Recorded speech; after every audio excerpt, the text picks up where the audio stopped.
जोर फिल्म प्रडाक्शननि कमलसा मोसाहारि लिरनाय बुब्लि समाजारि सावथुननि सेबखांनायखौ दिनैनिफ्राय जागायजेनबाय। बेवहाय नुनो मोनगोन फावखुंगुर महरै सनि दैमारि, फावखुंग्रि महरै मेरिना मोसाहारि, मुंदांखा फावगिरि रेंकुमनि नार्जारि, सुबोधसिं बसुमतारी बिथांमोनखौ। बे समाव गोदानै सेबखांजानो लानाय बुब्लि समाजारि सावथुननि मानगोनां डिरेक्टर सोमजोर बसुमतारीया बुङो दि जोर फिल्म प्रडाक्शना मोननै सावथुन बानायखांबाय आरो बेजों मोनथाम जागोन।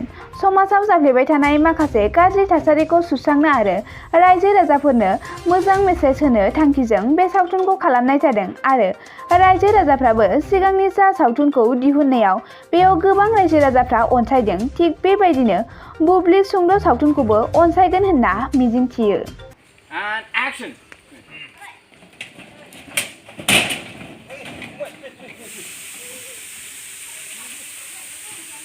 Rolling and action takers. बैठो।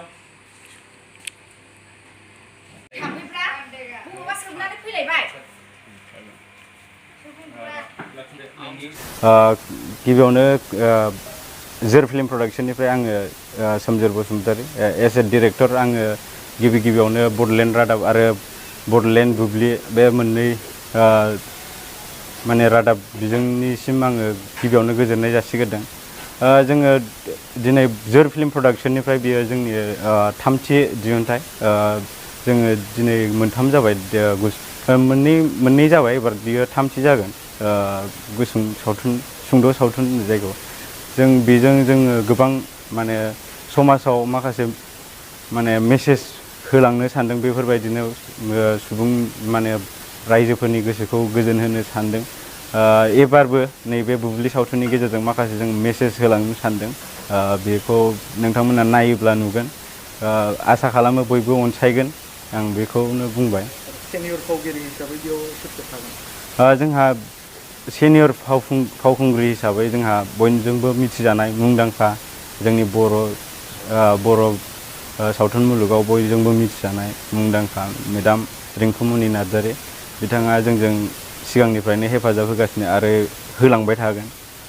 आरो लोगोसे दंबावो जोंहा माने जोंनि माने देग्लायहाय गोदानै जोङो लाफादेरदों। बिथाङाबो माने फुराना आर्टिस्ट, बिथां आदै सुग्ला सुबोधसिं बसुमतारी बिथांखौबो बिथां दं।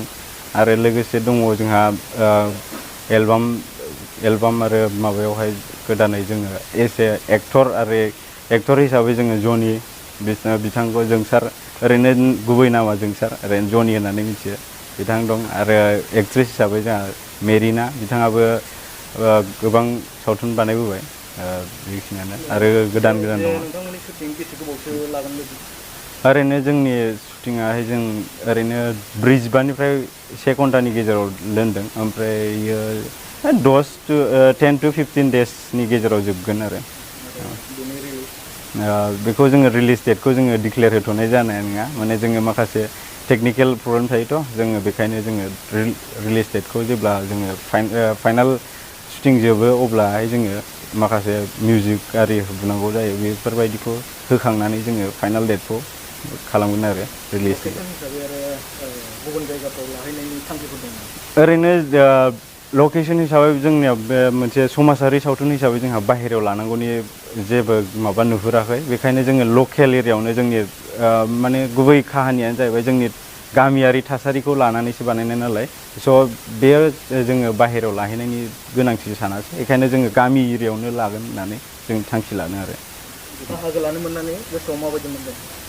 खुलुमबाय, आङो बे जोर प्रडाक्शनाव दिनै नैथि खेबनि थाखाय आङो आगान सुरदों। आं आगोलावबो खनसे खालामखांबाय जौगानि गब्लंखौ। बेखौ खालामनायाव आङो बिराद जोबोद गोजोननाय मोन्दों, मानसिफोरजोंबो अनजादों, अनसायदों फिल्मखौ।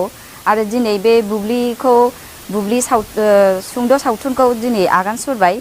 जाहाथे आं बेखौनो आसा खालामो जोंनि बे शुटिंआ जाहाथे मोजाङै जोबलांथों आरो समाजाव जाहाथे जों मोजां मेसेज होनो हाथों, आं बेखौनो आसा खालामबाय। गोजोन्थों।